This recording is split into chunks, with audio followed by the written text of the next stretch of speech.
Welcome to the Rainbow Gateway Oracle. Thanks for coming in, Virgo. How's it going? What do you want to know about? We have readings for sale in the description box. You get $100 off of a 1 hour reading if you email me through the link tree. All right? And also, what I want you to know is that I appreciate you. Thanks for coming here to get your messages from Spirit. I am a psychic channeler. I do have a tendency to do a bit of psychic surgery on individuals. And the thing is that the human ego is not always our best friend. And a lot of people live life identified with their ego mind instead of their authentic self. Now, this comes up in childhood when we learn that we have to be someone else in order to survive. So we learn not to be ourselves, we learn to be the person that they want us to be instead of the person that we are. And this is something that people have to go through in life oftentimes, is identity crisis and stuff like this. But this comes along with self-inquiry. And people come to tarot because they're what? Seeking. So are you a seeker here today? Not everybody's seeking anymore, because once you find yourself, well, you're not really looking anymore. But then, you might be looking for something else, but it's probably a day off at that point. So let's see what's coming out in the cards. What do you want to know about today? I want to tell you that here at the Rainbow Gateway Oracle, we love the color purple, and we also love Hawaii. We love the ocean. We love snorkeling, and we love funk music. We love hippie shit, and also Soul Train, and also a lot of things called various artists' music. And what else do we love? Well, we love our viewers.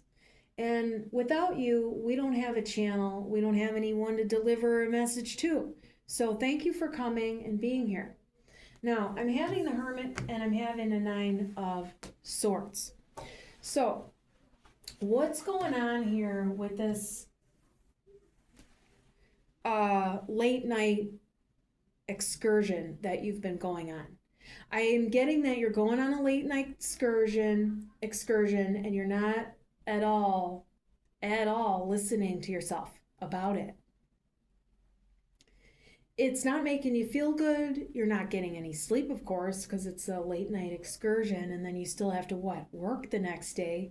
You're staying up all night, and then you're popping drugs so you can get through work. And it's changing you on the inside in a bad way, and you know it. You don't know what to do about it because you're in a pattern, all right? You're in a pattern. Now, you haven't been in the pattern for very long. It just started, is what I'm getting at, maybe within the last, year and a half.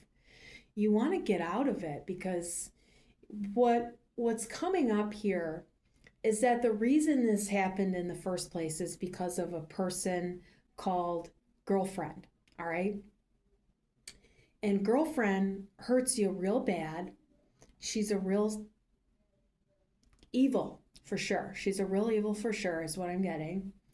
But after that last time, it sent you into a real dark place inside of yourself that you've just been trying to numb for a long time.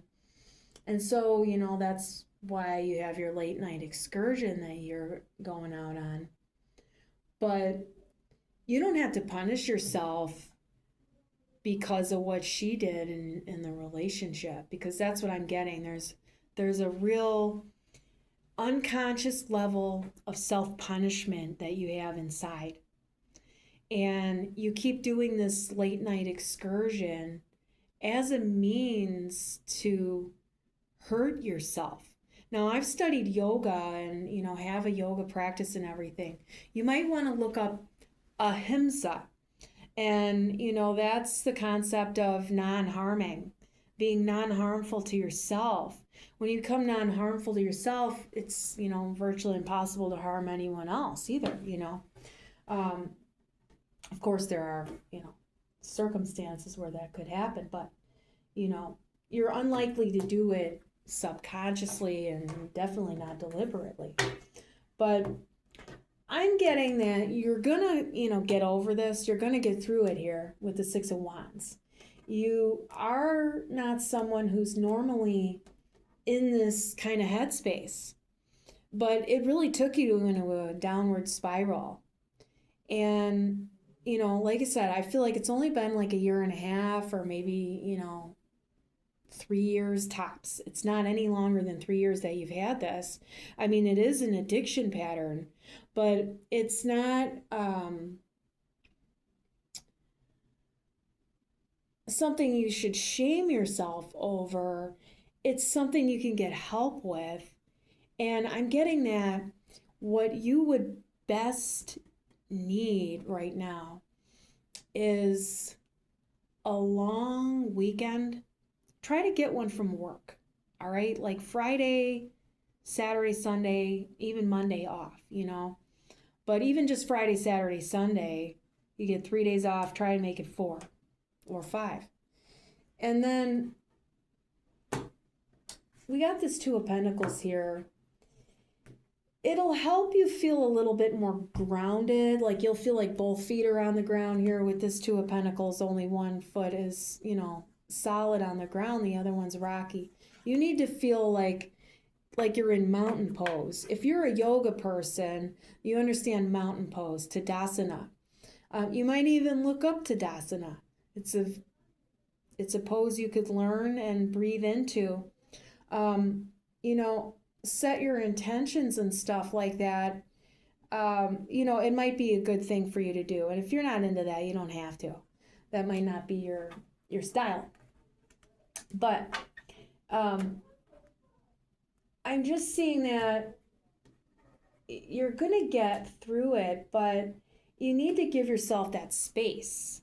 And when you pile work on top of all of that stuff, then you never get to deal with it and it gets buried to the bottom. You don't want to bury yourself at the bottom of that pile of desk papers. You need to always be on top every time. Don't ever bury yourself in life. You always want to be on top. And that's about all I have to say here. Take that break. Take that time away and just stop engaging, all right?